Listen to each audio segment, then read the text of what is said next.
जय हिंद साथियों। तो स्वागत है आप सभी के अपने YouTube channel the knowledge wire में। तो साथियों, मैं आप सभी के लिए डेली करंट अफेयर के महत्वपूर्ण प्रश्नों की वीडियो लाती रहती हूं। तो अगर आप किसी भी परीक्षा की तैयारी कर रहे हैं तो इस चैनल पर अपलोड की जाने वाली हर एक वीडियो आपके लिए बहुत ही महत्वपूर्ण है।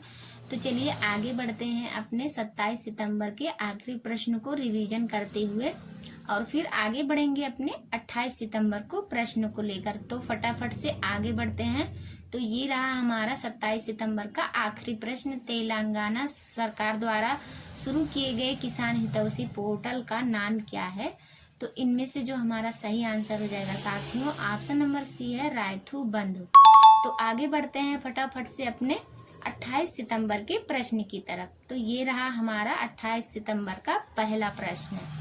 हाल ही में भारत के प्रधानमंत्री ने धरती आबा जनजातीय ग्राम उत्कर्ष अभियान किस राज्य में लॉन्च किया है? तो ऑप्शन नंबर ए है गुजरात, और ऑप्शन नंबर बी है झारखंड, ऑप्शन नंबर सी है उत्तर प्रदेश, और ऑप्शन नंबर डी है बिहार। तो इनमें से जो हमारा सही आंसर हो जाएगा ऑप्शन नंबर बी है झारखंड। तो चलिए साथियों आगे बढ़ते हैं अपने दूसरे नंबर प्रश्न की तरफ। तो ये रहा हमारा दूसरा नंबर प्रश्न।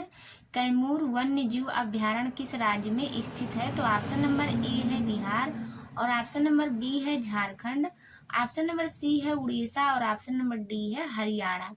तो इनमें से हमारा सही आंसर क्या हो जाएगा? इनमें से जो हमारा सही आंसर हो जाएगा साथियों, ऑप्शन नंबर ए है बिहार। तो जिन्होंने भी ऑप्शन नंबर ए को चुना था उनका बिल्कुल सही आंसर हो जाएगा। तो चलिए आगे बढ़ते हैं अपने तीसरे नंबर प्रश्न की तरफ। तो ये रहा हमारा तीसरा नंबर प्रश्न। कौन सा राज्य जाति आधारित जनगणना करने वाला तीसरा राज्य बन गया है? तो ऑप्शन नंबर ए है केरल, और ऑप्शन नंबर बी है महाराष्ट्र, ऑप्शन नंबर सी है तेलंगाना, और ऑप्शन नंबर डी है गुजरात। तो इनमें से जो हमारा सही आंसर हो जाएगा साथियों, ऑप्शन नंबर सी है तेलंगाना।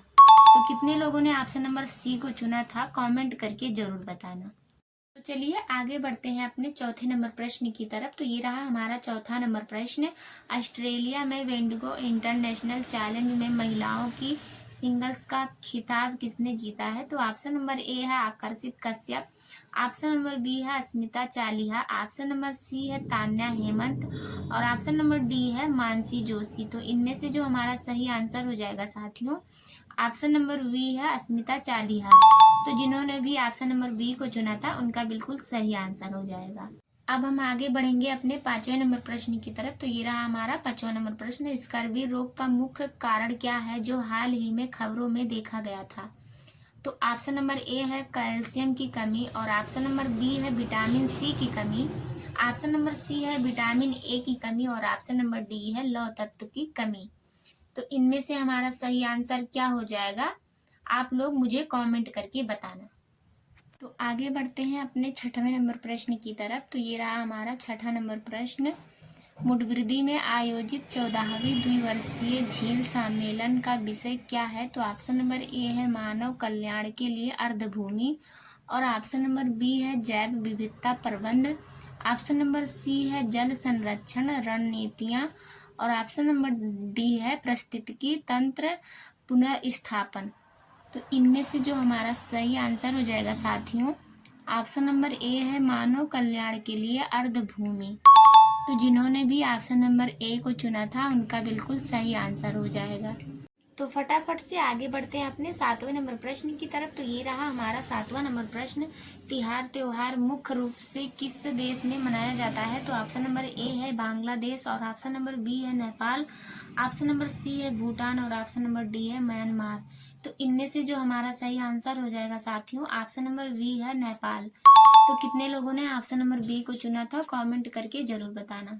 चलिए साथियों आगे बढ़ते हैं अपने आठवें नंबर प्रश्न की तरफ। तो ये रहा हमारा आठवां नंबर प्रश्न। दिसंबर 2024 में किस देश ने मारबर्ग वायरस रोग MBD प्रकोप की समाप्ति की घोषणा की है? तो ऑप्शन नंबर ए है तंजानिया, और ऑप्शन नंबर बी है रवांडा, ऑप्शन नंबर सी है अल्जीरिया, और ऑप्शन नंबर डी है युगांडा। तो इनमें से जो हमारा सही आंसर हो जाएगा साथियों, ऑप्शन नंबर सी है अल्जीरिया। तो जिन्होंने भी ऑप्शन नंबर सी को चुना था उनका बिल्कुल सही आंसर हो जाए। तो फटाफट से आगे बढ़ते हैं अपने 9वें नंबर प्रश्न की तरफ। तो ये रहा हमारा 9वां नंबर प्रश्न। समाचारों में देखी गई है कि मार्बल्ड मैप तितली भारत के किस क्षेत्र में स्थानिक है? तो ऑप्शन नंबर ए है लद्दाख और उत्तराखंड, ऑप्शन नंबर बी है पूर्वी घाट और उड़ीसा, और ऑप्शन नंबर सी है पश्चिमी घाट और तेलंगाना, ऑप्शन नंबर डी है आसाम और अरुणाचल प्रदेश। तो इनमें से जो हमारा सही आंसर हो जाएगा साथियों, ऑप्शन नंबर डी है आसाम और अरुणाचल प्रदेश। तो कितने लोगों ने ऑप्शन नंबर डी को चुना था, कमेंट करके जरूर बताना। चलिए साथियों आगे बढ़ते हैं अपने आखिरी 10वें नंबर प्रश्न की तरफ। तो ये रहा हमारा 10वां नंबर प्रश्न। किस संगठन ने उड़ीसा के 24 सुनामी प्रवण तटीय गांवों को सुनामी रेडी के रूप में मान्यता दी है? तो साथियों इस प्रश्न का जो आंसर हो जाएगा, ऑप्शन नंबर ए है UNESCO inter governmental oceanography commission IOC UNESCO. तो जिन्होंने भी ऑप्शन नंबर ए को चुना था उनका बिल्कुल सही आंसर हो जाएगा। और साथियों ऐसे ही महत्वपूर्ण प्रश्नों को पढ़ने के लिए चैनल को सब्सक्राइब करें, वीडियो को फटाफट से लाइक करें और अपने दोस्तों तक ज़्यादा से ज़्यादा शेयर करें। तो चलिए वीडियो को यहीं एंड करते हैं, मिलते हैं नेक्स्ट वीडियो में, तब तक के लिए जय हिंद साथियों।